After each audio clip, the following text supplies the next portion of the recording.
জগন্নাথ পীঠ শাক্ত পীঠ। কোন বৈষ্ণব মন্দিরের মধ্যে 51 পীঠের একটা পীঠ আছে এ দেখানো যাবে না। ইন্দ্রদ্যুম্ন স্বপ্নাদিষ্ট হন। নীলগিরি পর্বতের মধ্যে এই ত্রিভুবনের মর্তলোকে কোথাও তার প্রাণ প্রিয় নীলমাধব রয়েছেন। তিনি চান ইন্দ্রদ্যুম্নের সেবায় সুস্থিরভাবে বসে ভক্তদের দর্শন দিতে। ইন্দ্রদ্যুম্ন সবাইকে পাঠালেন তার ইষ্টদেবের অন্বেষণে। তরুণ মন্ত্রী বিদ্যাপতি তিনিও গেলেন দেবতার অন্বেষণে।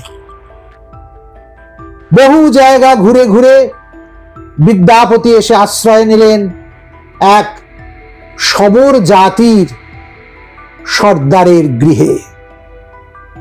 তিনি কে? শবর রাজ বিশ্বা বসু। একদিন বিদ্যাপতি জিজ্ঞেস করে ফেলল তার স্ত্রীকে, হ্যাঁ গো, তোমার বাবা প্রতি রাতে কোথায় যায়? মেয়ে বলল, তুমি এ প্রশ্নের জবাব চেও না। এ প্রশ্নের জবাব দিলে আমাদের আর কোনোদিন দেখা হবে না। তুমি হয়তো বেঁচে নাও থাকতে পারো। ভগবানের যে দারু মূর্তি, সেই দারু মূর্তি হচ্ছে ত্রিমাত্রিক, 3 ডাইমেনশনাল। আর পটচিত্রের কালে, অর্থাৎ যখন তিনি সরাসরি অদর্শন হয়েছেন, তখন যে পটচিত্র আমরা দেখছি তা হচ্ছে দ্বিমাত্রিক। তার 2টি মাত্রা আছে, একটা ধ্যানরূপ, অন্যটা বর্ণরূপ। দ্বিমাত্রিক। এই জগন্নাথই আবার যখন মন্ত্রের মধ্যে প্রকাশ পান তখন তিনি একমাত্রিক। আর সেই মন্ত্রই যখন প্রণবে মিশে যায় তখন তিনি অধিমাত্রিক। তোমায় কবি বর্ণিবে কি, নও হে তুমি বর্ণনীয়। বিরাট তুমি, বিপুল তুমি, অগাধ তুমি পরাণ প্রিয়। জগন্নাথ কথা বড় রহস্য গম্ভীর, যাকে কোনো শব্দ দিয়ে পরিমাপ করা যায় না। শব্দের মধ্যে দিয়ে তার মাহাত্ম্য বোঝানো বড় কঠিন। খুব সুন্দর করে বাল্মীকি রামায়ণে লিখেছিলেন, গগনং গগনাকারম সাগরং সাগরোপমম রাম রাবণয়োর যুদ্ধ রাম রাবণয়োরিব। আকাশের তুলনা কে হতে পারে? আকাশ হতে পারে। সাগরের তুলনা সাগরই হতে পারে। রাম রাবণের যুদ্ধের তুলনা রাম রাবণের যুদ্ধই হতে পারে। এগুলো অতুল্য। আকাশের সাথে, সাগরের সঙ্গে, রাম রাবণের যুদ্ধের সঙ্গে মহাকবি বাল্মীকিও তুলনা করবার মতো আর দ্বিতীয় বস্তু পাননি।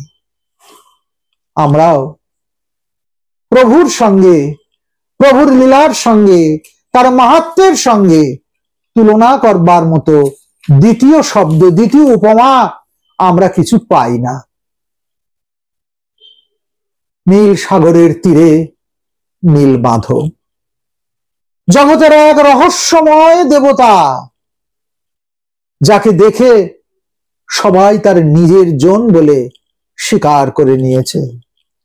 জং শৈবা সমুপাসতে শিব ইতি ব্রহ্মেতি বেদান্তিনঃ বৌদ্ধা বুদ্ধেতি প্রমাণ পতয়ো কর্তেতি নৈয়ায়িকা অহর নিত্যং জৈন শাসনরতা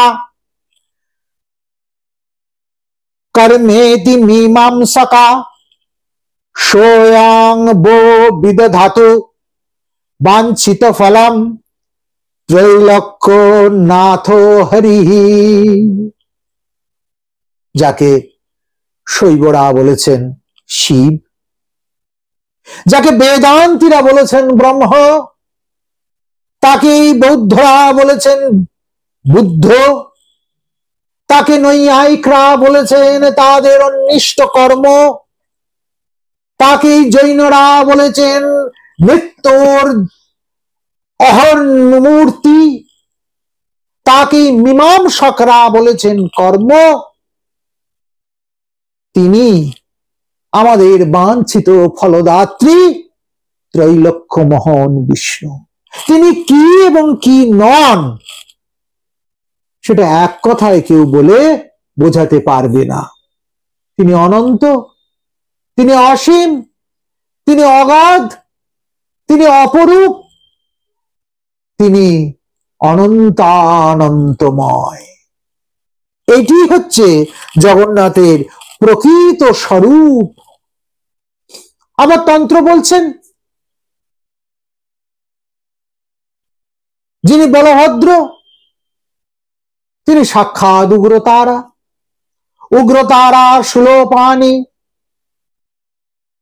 সুভদ্রা ভুবনেশ্বরী। বলভদ্র উগ্রতারা, সুভদ্রা সাক্ষাৎ ভুবনেশ্বরী। আর রত্নবেদীর ওপর যিনি জগন্নাথ তিনি সাক্ষাৎ দক্ষিণ কালিকা।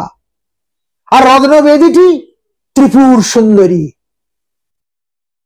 ত্রিপুর সুন্দরী চক্রের ওপর ত্রিশক্তি বিরাজিত। আর তার পাশে যে দণ্ডমূর্তি তিনি হচ্ছেন স্বয়ং গুপ্ত দুর্গা, ছিন্ন মস্তিকা, বজ্রবৈরচিনী। এমন করে জগন্নাথের স্বরূপ তার প্রাণান্ধকার গর্ভগৃহের মতোই অসীম রহস্যে ঘেরা, অসীম রহস্যে আবৃত। অনন্ত অন্ধকারের মধ্যে একমাত্র প্রেমের জ্যোতি জ্বললেই তার মুখমণ্ডল খানা আমাদের দৃষ্টিগোচর হয়।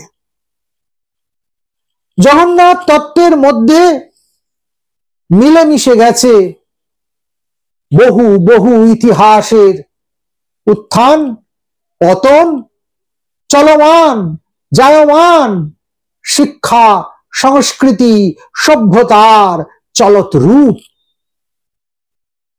কেউ কেউ বলেন জগন্নাথ শবরদের দেবতা। জগন্নাথ সংস্কৃতির সঙ্গে শবর সংস্কৃতির ভারী ঘনিষ্ঠ যোগাযোগ আছে। কিভাবে সেই যোগাযোগ?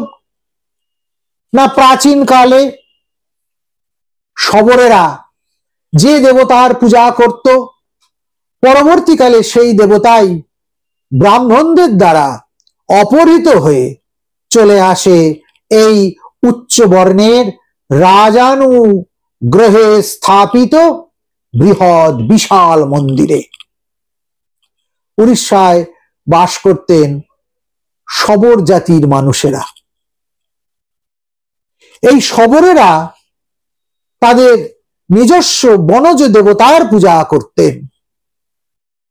আমরা জগন্নাথের উৎপত্তি সম্পর্কে মহারাজা ইন্দ্রদুম্ন, তার মন্ত্রী বিদ্যাপতি, শবর রাজা বিশ্বাবসু এবং তার কন্যা এদেরকে নিয়ে যে উপাখ্যান পাই সেটাও কিন্তু এই ঐতিহাসিক মতকেই সমর্থন করে। ইন্দ্রদুম্ন স্বপ্নাদিষ্ট হন। নীলগিরি পর্বতের মধ্যে এই ত্রিভুবনের মর্তলোকে কোথাও তার প্রাণপ্রিয় নীলমাধব রয়েছেন। তিনি চান ইন্দ্রদুম্নের সেবায় সুস্থিরভাবে বসে ভক্তদের দর্শন দিতে। ইন্দ্রদুম্ন সবাইকে পাঠালেন তার ইষ্টদেবের অন্বেষণে। তরুণ মন্ত্রী বিদ্যাপতি তিনিও গেলেন দেবতার অন্বেষণে। বহু জায়গা ঘুরে ঘুরে বিদ্যাপতি এসে আশ্রয় নিলেন এক শবর জাতির সর্দারের গৃহে। তিনি কে? শবর রাজ বিশ্বা বসু। বিশ্বা বসুর কন্যার সঙ্গে বিদ্যাপতির প্রণয় হলো এবং বিদ্যাপতি দেখেছে যে প্রতি রাত্রে তার শ্বশুর কোথায় যেন যায় পূজার সরঞ্জাম নিয়ে। পরের দিন ভোরে যখন ফিরে আসে, তার রাত জাগা দুটো চোখ রক্ত জবার মতো লাল, পরনে কাষায় বস্ত্র, সারা গায়ে চন্দন অগরু তুলসীর সুবাস, রাতের পরিশ্রম, না ঘুমানোর ক্লান্তি, আর তাকেও অতিক্রম করে পরম প্রাপ্তির প্রসন্নতা, সমস্ত মিলেমিশে এক অদ্ভুত দ্যুতি বিশ্বা বসুর গায়ে। একদিন বিদ্যাপতি জিজ্ঞেস করে ফেলল তার স্ত্রীকে, হ্যাঁ গো, তোমার বাবা প্রতি রাতে কোথায় যায়? মেয়ে বলল, তুমি এ প্রশ্নের জবাব চেও না। এ প্রশ্নের জবাব দিলে আমাদের আর কোনোদিন দেখা হবে না। তুমি হয়তো বেঁচে নাও থাকতে পারো, কিন্তু কৌতূহলী মন কোনো বাধা কি মানে? একদিন ভারী জেদ করে বসলো। স্বামীর জেদে স্ত্রীর সমস্ত লজ্জা, সম্ভ্রম এবং গোপনীয়তার আগল ভেঙে গেল। বলল, আমার বাবা যায় নীল মাধবের সেবা করতে। বিদ্যাপতি তো তারই অনুসন্ধানে এসেছে। সে বলল, আমি তো তোমাদের ঘরের জামাই, আমাকে একবারের জন্য দেখা দাও, দেখা করাও, আমিও নীল মাধবকে দেখতে চাই।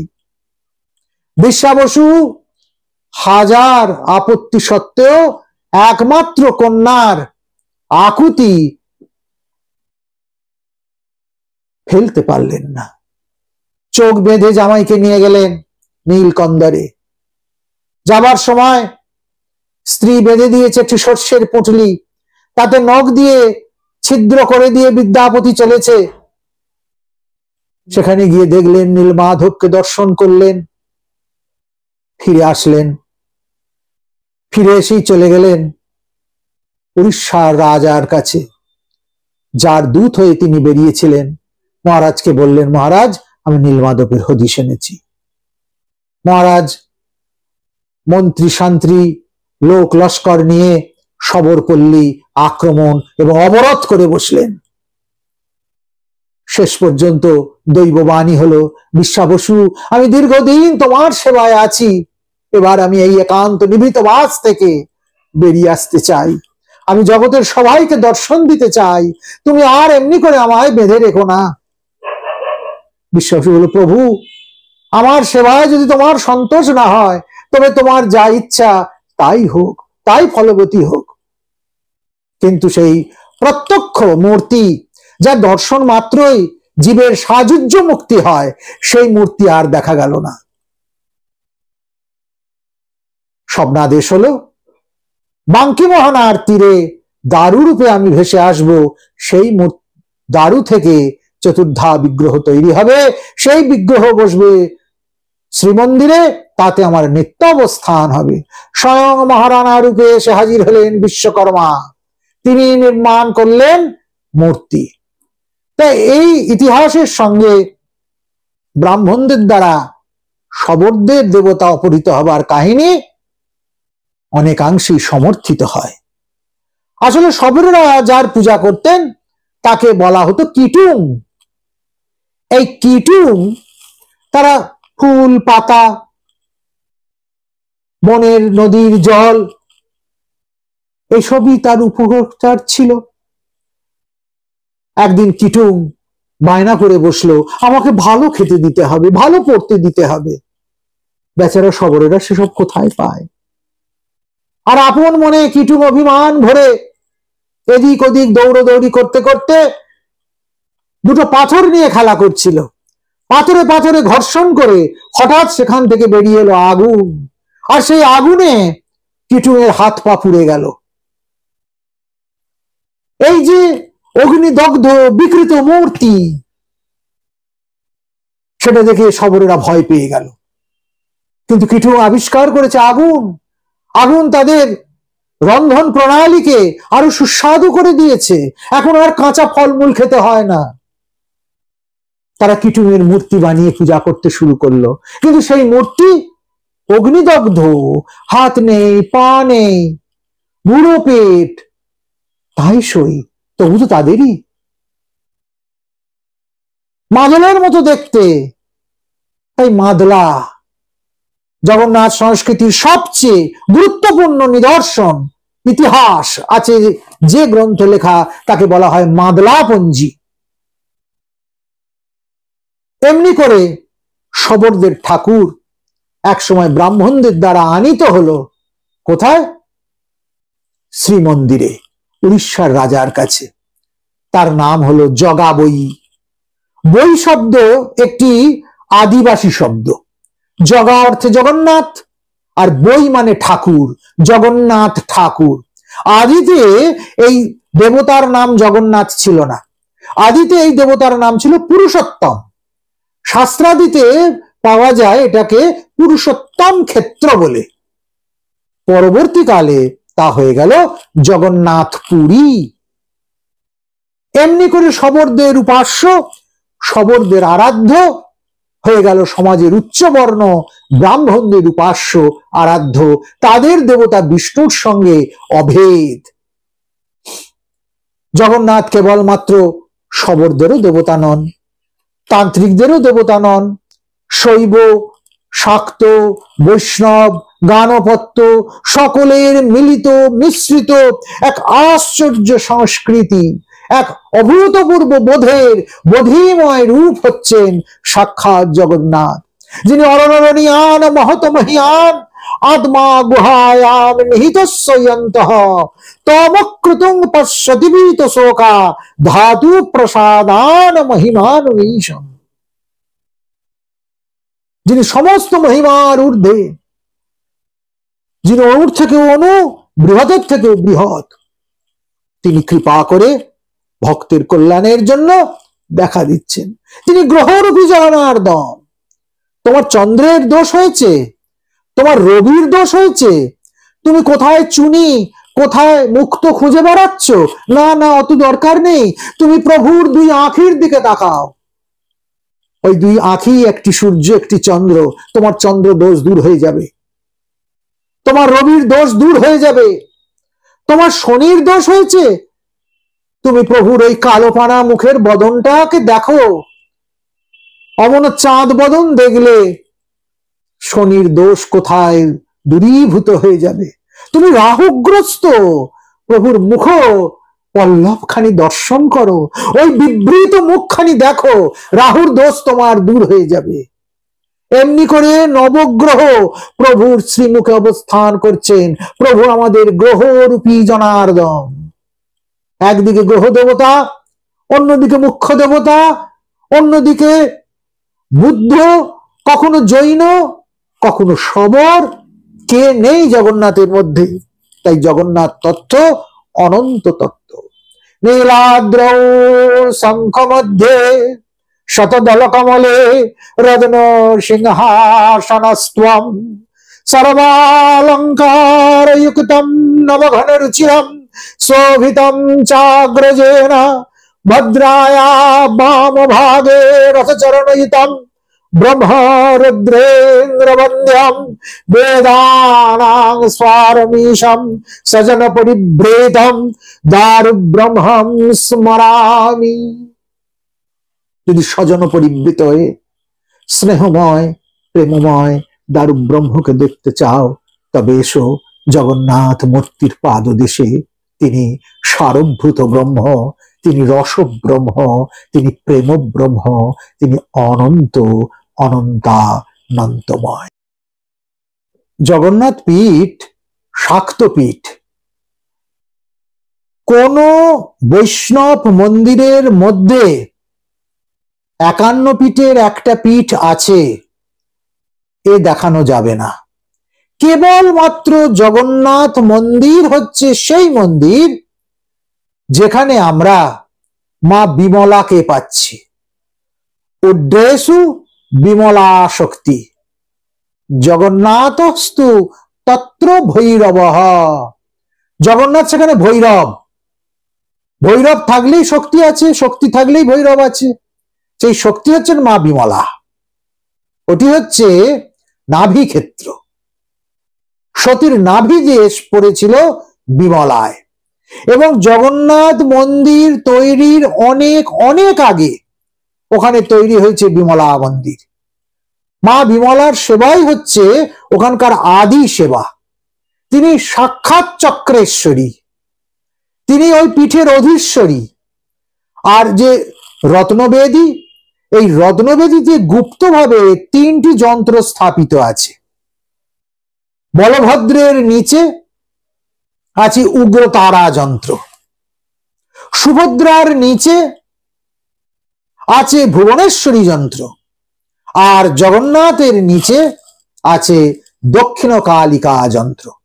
তোমরা শুনলে অবাক হয়ে যাবে যে জগন্নাথের যে পূজা হয় সে পূজার যে বীজ মন্ত্র তাকে বলা হয় গুপ্ত কালী বীজ, আর কালীর যে বীজ আমরা জানি তাকে বলা হয় গুপ্ত জগন্নাথ বীজ।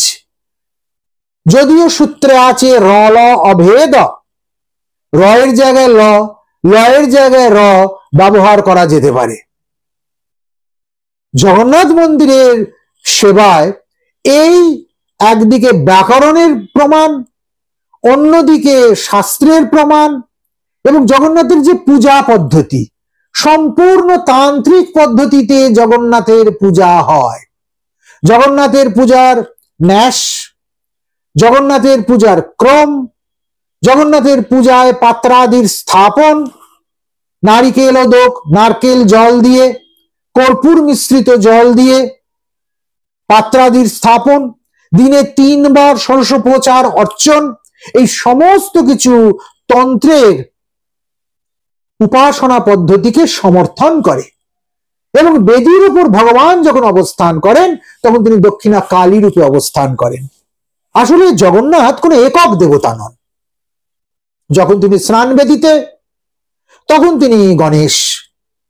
আমরা তার গণপতি রূপ দর্শন করি, তাকে বলা হয় গজবেশ। স্নান পূর্ণিমার দিন দুপুর বেলা ভগবানের গজবেশ হয়, সন্ধ্যা পর্যন্ত থাকে। গণপতি ভট্টকে, কর্ণাটকের ব্রাহ্মণ, কানিয়ারি ব্রাহ্মণ গণপতি ভট্টকে কৃপা করে প্রভু এই বেশে দর্শন দিয়েছিলেন। আর যখন তিনি রথে করে মাসির বাড়ি যান, বড় ডান্ডের ওপর দিয়ে লক্ষ লক্ষ ভক্তকে সঙ্গে নিয়ে তুড়ি ভেড়ি বাজিয়ে, তখন তিনি সাক্ষাৎ সূর্য। কেননা প্রাচীন ভারতবর্ষে এবং বেদে সবচেয়ে প্রাচীন যে রথের উল্লেখ আছে সেই উল্লেখটা কিন্তু সূর্যের রথের। রথে করে যাচ্ছি দেবতা বলতে আমরা প্রথম যে দেবতাকে দেখেছি তিনি সূর্য, এবং সেই রথ অশ্ববাহিত। জগন্নাথের রথে সেই অশ্ব আছে এবং রথ আছে, আর রথী রূপে প্রভু নিজে আছেন, সূর্য প্রভা নিয়ে তিনি রয়েছেন। এবং সবচেয়ে মজার কথা যে সূর্যাস্ত হয়ে গেলে জগন্নাথের রথ আর চলে না। যখন তিনি অনসর পিণ্ডিতে যান, অর্থাৎ স্নান যাত্রা থেকে ঘোষযাত্রার মাঝখানের যে সময় যখন বিগ্রহগুলি অদর্শন থাকে, অনসর পিণ্ডিতে যান, তখন সেখানে কেবলমাত্র তিনি বিষ্ণু। বিষ্ণু পূজায়, বিষ্ণু সেবায় ছোঁয়াচ বাঁচিয়ে রাখতে হয়। সেখানে সর্বসাধারণের জন্য সে সেবা নয়। দেখো এইখানেও যখন বিষ্ণু রূপে তিনি অবস্থান করছেন তখনও তিনি সাধারণের ধরা ছোঁয়ার বাইরে থাকছেন। আর যখন আমরা দেখি যে বিশেষ পালা পার্বণ হচ্ছে, তখন সেই বিশেষ বিশেষ পালা পার্বণে চন্দন যাত্রাদি সময় জগন্নাথের শিবরূপ, পঞ্চশিব আসেন এবং জগন্নাথ নিজে সাক্ষাৎ অনন্ত শিব রূপে দুই শক্তিকে নিয়ে বিহার করেন জলে। তাহলে একাধারে জগন্নাথ গণেশ, শিব, সূর্য, বিষ্ণু এবং পরমা শক্তি, সারা বছর তিনি ভগবান যে দর্শন দেন রত্নবেদীর ওপর, তিনি দক্ষিণা কালীর আবেশে দর্শন দেন। এমনি করেই জগন্নাথ তত্ত্বের সঙ্গে মিলে মিশে যায় আমাদের পঞ্চপাশক হিন্দুর সার্বিক উপাসনা তত্ত্ব, সার্বিক আরাধনা মহিমা। যত্র সাক্ষাৎ জগন্নাথ শঙ্খ চক্র গদাধরঃ জন্তুনাং দর্শনাৎ স্তুতিং যো দদাতি কৃপানিধি। জগন্নাথ সংস্কৃতিতে পটের গুরুত্ব অপরিসীম। বিশেষ করে প্রভুর অনসরকালীন সেবায় পট ব্যবহৃত হয়। অনসর হয় কখন? স্নান যাত্রায় স্নান বেদীর উপরে চতুর্ধা মূর্তিকে পান্ডা ঠাকুরেরা 108 কলসি জলে চান করান। দারু বিগ্রহ ভেষজ রঙে অলঙ্কৃত। মোহর মোহর এত জল সেচনে বিগ্রহগুলি অচিত্র হয়ে পড়ে, তাদের ভেষজ বর্ণ গলিত হয়ে যায়। আর শাস্ত্রে বলা আছে দেবতার অচিত্র মূর্তি দর্শন করতে নেই, তাতে অকল্যাণ হয়। ফলে কি করা হয়? স্নানবেদী থেকে দেব মূর্তিগুলিকে নামিয়ে অনসর পিণ্ডিতে নিয়ে যাওয়া হয়। অর্থাৎ জগন্নাথের জ্বর আসে, জ্বরের কালে তাকে ভক্তদের ছোঁয়াচ থেকে বাঁচিয়ে নির্ভীত বাসে পাঠানো হয়। সেখানে দৈতাপতি সেবকেরা প্রভুর অঙ্গ সজ্জা, অঙ্গরাজের কাজ করে। অর্থাৎ বিবর্ণ মূর্তিগুলিকে তারা পুনরায় পূর্বাবস্থায় ফিরিয়ে নিয়ে আসবার জন্য যা কিছু করণীয় তা করতে থাকে এবং এটা চলতে থাকে 15 দিন ব্যাপী। এই 15 দিন যখন মূল দেবতা অদর্শন হন, তখন কিন্তু মন্দিরের ভিতরে পূজা বন্ধ থাকে না। তাহলে মন্দিরের ভিতরে কার পূজা হয়, কেমন করে পূজা হয়? সেই সময় মন্দিরের মূল ফটক বন্ধ হয়ে গেলেও গর্ভগৃহের বাইরে বাঁশের চাটাইয়ের উপরে 3টি মূর্তি স্থাপন করা হয়। এগুলি তালপাতার ওপরে ভেষজ রং দিয়ে পটশিল্পীরা তৈরি করেন।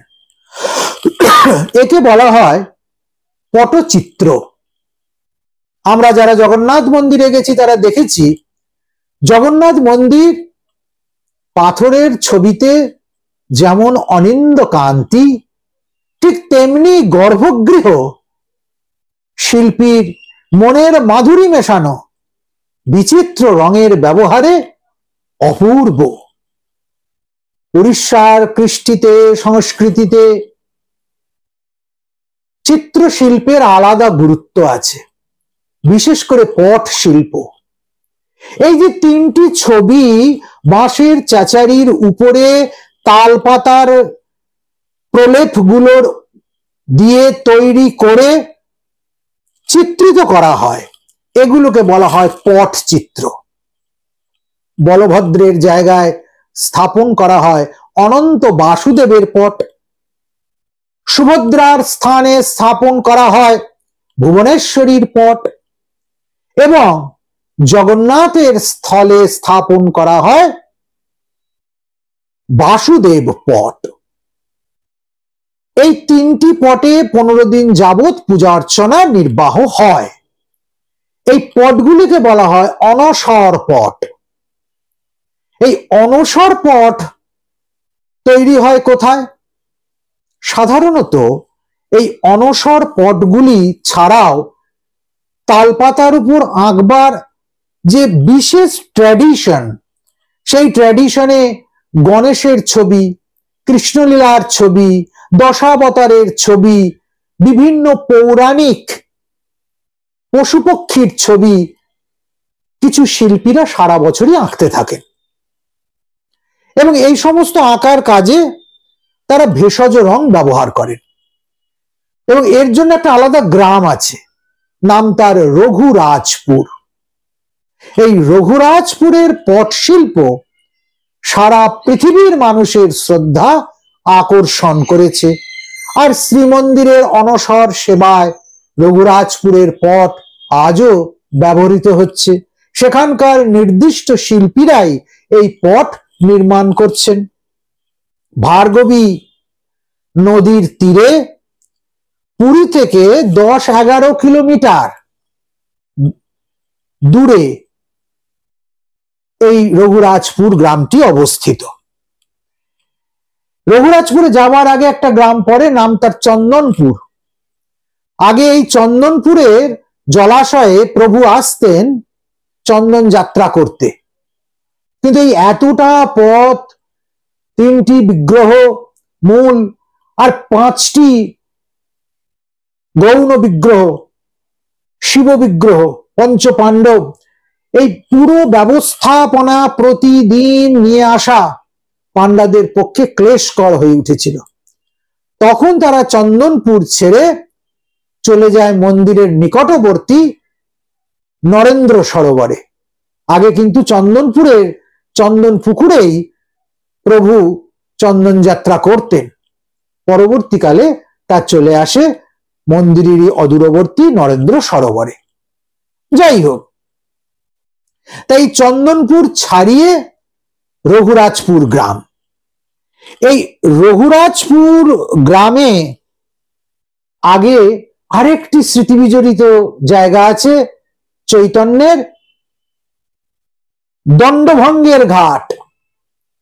এইভাবে বিভিন্ন স্মৃতিতে আমরা পুরী থেকে রঘুরাজপুর যেতে যেতে উদ্বেলিত হই। এই রঘুরাজপুরেই আছে মূল পটশিল্প, পটচিত্র। জগন্নাথের অবস্থান দ্বিমাত্রিক। এক, দারুব্রহ্মে তিনি অবস্থান করেন শ্রীমন্দিরে দারুমূর্তিতে, আর 2, পটচিত্রে তিনি অবস্থান করেন। তাহলে জগন্নাথের 2 রূপ, 1 দারুরূপ, 2 পটরূপ। এই পটরূপ যিনি 15 দিন আমাদের দর্শন দেন, তিনি অনসর পট রূপে আমাদেরকে কৃপা করেন, ভক্তের বিরহ যন্ত্রণা দূর করেন। সাধারণত অনসর পটের বা পটচিত্রের উৎস খুঁজতে গেলে আমরা দেখতে পাবো রামায়ণের যুগেও এই পটচিত্র আঁকবার বিধি ছিল। সেখানে মা সীতা পট আঁকছেন শ্রীরামচন্দ্রকে স্মরণ করে, আরো পরবর্তীকালে গোপিনীরা পট আঁকছেন গোবিন্দকে স্মরণ করে। যখনই বিরহ হয়েছে তখনই আমরা পটের আশ্রয় নিয়েছি। তাই পট শিল্প, পটচিত্র অতি প্রাচীন একটা ট্র্যাডিশন। আমরা তো বলেছি যে 3টি ছবি আঁকা হয় বা 3টি পট। যিনি জগন্নাথের পট তৈরি করেন তাকে বলা হয় মহারানা। যিনি বলদেবের পট তৈরি করেন তাকে বলা হয় মহাপাত্র। যিনি মা সুভদ্রার পট তৈরি করেন তাকে বলা হয় দাস। আর যিনি সুদর্শনজির পট তৈরি করেন তাকে বলা হয় পাইকার। তাহলে পটচিত্রী 4 ভাগে বিভক্ত: মহারানা, মহাপাত্র দাস আর পাইকার।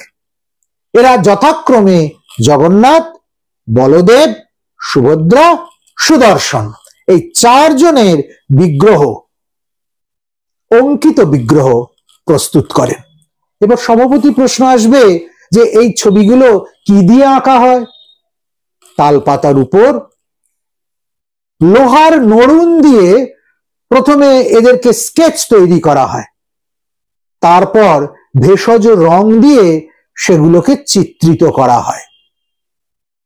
যেমন হলুদ দিয়ে হরিদ্রা, হলুদ বর্ণ করা হয়, কাঠ কয়লা দিয়ে কৃষ্ণবর্ণ করা হয়। এইরকম বিভিন্ন প্রাকৃতিক উপাদান সরাসরি ব্যবহৃত হয়।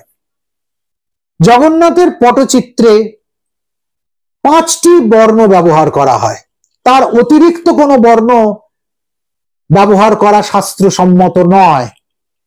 এগুলো কি কি? কালো, সাদা, হলুদ, লাল এবং নীল। কৃষ্ণবর্ণ বা কালো রং জগন্নাথের দোতক, সাদা বা শ্বেতবর্ণ বলভদ্রের দোতক, হলুদ বা পীতবর্ণ সুভদ্রার দোতক, লাল বর্ণ সুদর্শন বা দণ্ডের প্রতীক, আর নীল বা শ্যামল বর্ণ নীল চক্রের প্রতীক। এই যে 5টা রং ব্যবহার করা হচ্ছে, এই 5টা রঙও 5টা দেবতাকে প্রতিনিধিত্ব করছে। আর এই 5টা দেবতা আবার 5টা তত্ত্বের প্রতিনিধিত্ব করছেন। সেই তত্ত্ব কি? ক্ষিতি, অপ, তেজ, মরুত, বোম। কি অদ্ভুত ঋষি ভাবনা, কি অদ্ভুত সনাতনী চিন্তন, যেখান থেকে উঠে আসছে বর্ণ সাবল্যেরও তত্ত্বরূপ। এই জন্যই স্কন্দ পুরাণ বললেন, নীলাভ্র শ্যামলাম বিষ্ণু শঙ্খেন্দু ধবলম বলম রক্তং সুদর্শনম চক্রম সুভদ্রাং কুমকুমারুণাম। রঙগুলো শিল্পীর খেয়ালে নয়, বরং সাধকের অন্তর্দৃষ্টিতে প্রতীয়মান হয়, জাজ্জল্যমান হয়, চিত্রিত বিচিত্রিত হয়ে ওঠে। পঞ্চতত্ত্বের ব্যবহার, পঞ্চবর্ণের ব্যবহার আমাদের অধ্যাত্ম জগতে অত্যন্ত গুরুত্বপূর্ণ। আমরা 5 শব্দটাকে ম্যাজিক্যাল ফিগার হিসেবে গ্রহণ করেছি। আমরা পঞ্চমুণ্ডির আসনে বসি, আমরা পঞ্চবটিতে ধ্যান করি, আমরা পঞ্চগব্য শুদ্ধির জন্য ব্যবহার করি, আমাদের দেবীর হাতে পঞ্চবাণ থাকে, আমরা 5 মাতার মোড়ে গিয়ে বিভিন্ন রহস্যময় তান্ত্রিক ক্রিয়া করি, আমাদের দেবতা পঞ্চানন। এমনি ভাবে 5 শব্দটা বারবার ঘুরে ঘুরে এসেছে আমাদের অধ্যাত্ম ভাবনার জগতে। এমনকি গৌড়ীয় বৈষ্ণব দর্শনেও আমরা পঞ্চতত্ত্বের উপাসনা করি। শ্রীকৃষ্ণ চৈতন্য, নিত্যানন্দ, অদ্বৈত, গদাধর এবং শ্রীবাসাদি গৌর ভক্ত, এই পঞ্চতত্ত্ব। কোথাও পঞ্চবর্ণ, কোথাও পঞ্চতত্ত্ব, কোথাও পঞ্চমুণ্ডি, কোথাও পঞ্চবটি, কোথাও পঞ্চবাণ, কোথাও পঞ্চদেবতা, সমস্ত মিলেমিশে পঞ্চোপাসক হিন্দু। এই জন্য জগন্নাথের পটচিত্র কেবল পটচিত্র নয়, তা একটা প্রবহমান কালের যে অধ্যাত্ম ভাবনা, তার সারণী, তার চিত্রিত রূপ, তার দৃশ্যমান এভিডেন্স, যা আমরা চোখে দেখতে পাচ্ছি। পুরীর মন্দিরে যে দারুপ বিগ্রহের অনুপস্থিতি হয়, সেই দারুপ বিগ্রহের অনুপস্থিতির কালে এই পটচিত্রের আদর হয়। সবচেয়ে মজার কথা, ভগবানের যে দারু মূর্তি, সেই দারু মূর্তি হচ্ছে ত্রিমাত্রিক, 3 ডাইমেনশনাল। আর পটচিত্রের কালে, অর্থাৎ যখন তিনি সরাসরি অদর্শন হয়েছেন, তখন যে পটচিত্র আমরা দেখছি তা হচ্ছে দ্বিমাত্রিক। তার দুটি মাত্রা আছে, একটা ধ্যানরূপ, অন্যটা বর্ণরূপ, দ্বিমাত্রিক। এই জগন্নাথই আবার যখন মন্ত্রের মধ্যে প্রকাশ পান, তখন তিনি একমাত্রিক। আর সেই মন্ত্রই যখন প্রণবে মিশে যায়, তখন তিনি অধিমাত্রিক। এই হচ্ছে জগন্নাথের মাত্রাস্ত চতুর্ধা বিগ্রহ। প্রত্যক্ষীভূত হচ্ছেন সারা বছর রত্নবেদীতে ত্রিমাত্রিক রূপে, অনসরকালে পটচিত্রের মধ্যে দ্বিমাত্রিক রূপে, উপাসনাকালে মন্ত্রের মধ্যে একমাত্রিক রূপে, আর ধ্যানের মধ্যে যে ওঙ্কার ধ্বনি উঠছে, তখন তিনি অধিমাত্র রূপে আমাদের কাছে উদ্ভাসিত হচ্ছেন। আর এই অধিমাত্র রূপই মিলে যাচ্ছে কোথায়? সমাধির শূন্যতায়। তাই জগন্নাথকে বলা হয়েছে শূন্য পুরুষ। জগন্নাথ সংস্কৃতি শূন্য সংস্কৃতি। ব্রহ্মের যদি কোনো লিখিত ডাইমেনশন থাকে, ব্রহ্মের যদি কোনো লিখিত রূপ থাকে, তাহলে সেই রূপ হতে পারে জিরো, গোলাকৃতি। ওই যে গোল গোল চোখ, যার দিকে তাকিয়ে আমরা হারিয়ে ফেলি নিজেদের সত্তাকে, মান অভিমান, আমাদের রূপ রস রং প্রতিষ্ঠা, আমাদের চাওয়া পাওয়া, যে দুটো চোখের দৃষ্টিতে সবকিছু একাকার হয়ে যায়, সেই শূন্য দৃষ্টি হচ্ছে জগন্নাথের আসল স্বরূপ। তাই পঞ্চরূপের, পঞ্চবর্ণের, পঞ্চমাত্রার পঞ্চত্ব থেকে পরাক্তে যিনি আমাদের উত্তীর্ণ করে দেন, তিনি সেই শূন্য পুরুষ জগন্নাথ। পঞ্চরূপে, পটরূপে, দারু রূপে যিনি ক্ষণিকের জন্য উদ্ভাসিত হন, আর অনন্ত রূপে যিনি বিভাসিত হয়ে থাকেন। জয় জগন্নাথ, জয় জগন্নাথ, জয় জগন্নাথ। সুপ্রিয় দর্শক বন্ধুরা, আজকের আলোচনা এই পর্যন্ত। যদি ভিডিওটিকে ভালো লেগে থাকে তবে অবশ্যই ভিডিওটিকে লাইক করবেন এবং শেয়ার করবেন, এবং অবশ্যই আমাদের চ্যানেলটিকে সাবস্ক্রাইব করবেন। কারণ কোনো রকম বাজে কচকচানি ছাড়া সম্পূর্ণ শাস্ত্রীয় ব্যাখ্যা একমাত্র আমাদের চ্যানেলেই পাবেন। তো আজকের এপিসোড এই পর্যন্তই। দেখা হবে আবার আগামী ভিডিওতে নতুন কোনো বিষয় নিয়ে। নমস্কার।